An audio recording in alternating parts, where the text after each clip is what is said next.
Subscribe to our YouTube channel for in-depth interviews of India Inc. and press the bell icon so that you do not miss our updates.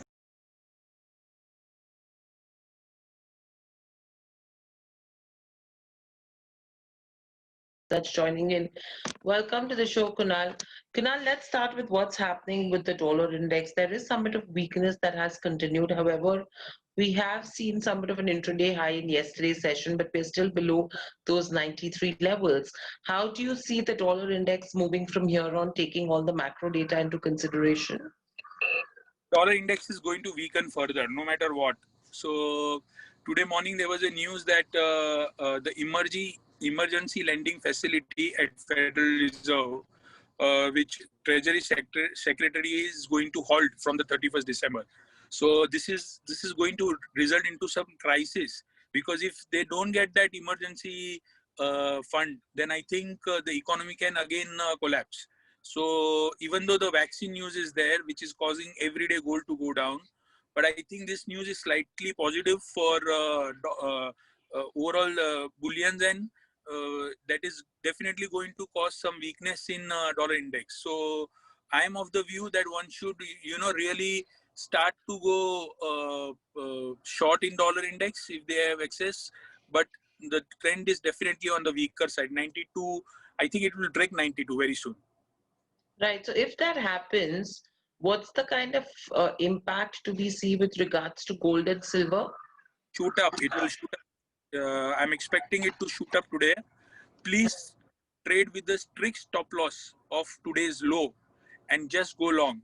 So even though if I go wrong, I think today is the day where you should really take a chance and go long in gold and silver.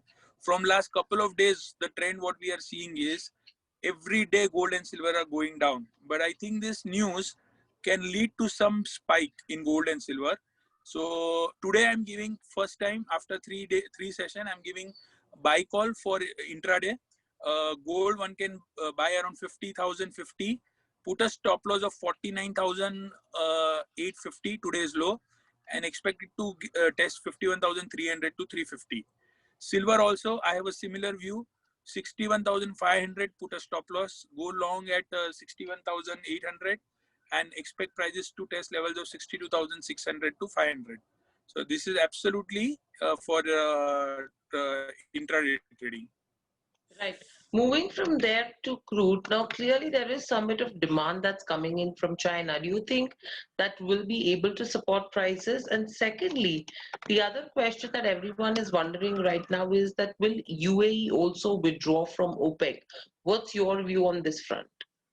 Well, uh, there is an increasing talks on by OPEC Plus members, and on 31st and 1st of December, 30th November and 1st of December, there is a meeting.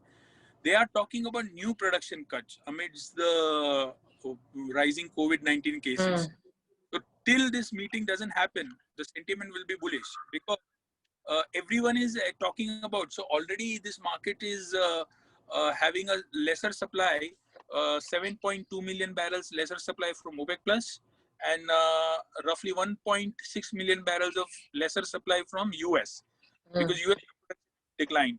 So cumulatively, almost 9 million barrels of crude oil is not coming in the market, and now they are talking about another production cuts, new. So apart from this 9 million barrels, say another 2 million barrel, 11 million barrel, or 1 million barrels, then 10 million barrel. That number is pretty huge, and rising. Forget about the COVID cases, because right now, in spite of COVID cases rising, there is no lockdown in US. So people are traveling, people are moving, people are doing air travel to the lesser extent, but this is definitely going to lead to some upside in crude. I am recommending to go long at 3116, 3110 upside target.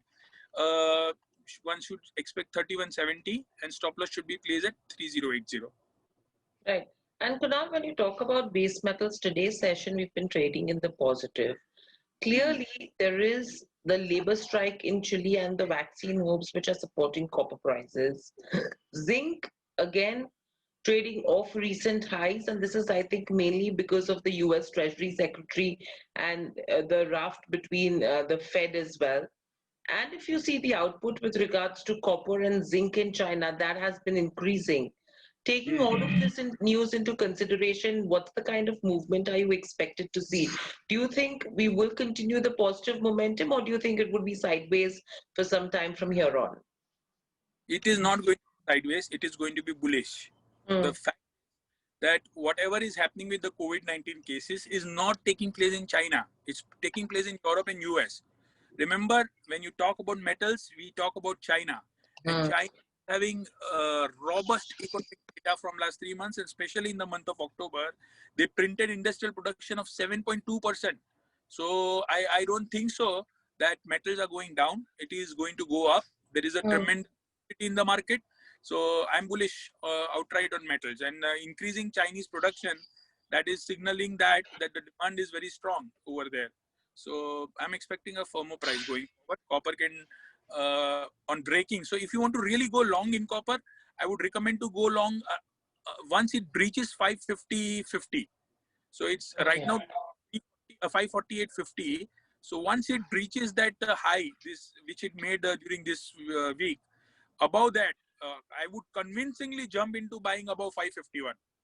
So, right, so that I will wait for 2 rupees, because again it came down to 540 after that. Again from 540 to 548. Breaching 551 is going to take off. Right. So again, that's a bullish view coming in with regards to base metals. And there's a question coming in with regards to your view on the bullion index for the second half of the trading session. Bullish, bullish, bullish. Okay, so that's a bullish view as well. So overall, I think a good day with regards to where the commodities market is concerned. That's what we should be watching out for. Thank you, Kunal, so much for joining in. Thank you, participants, as well.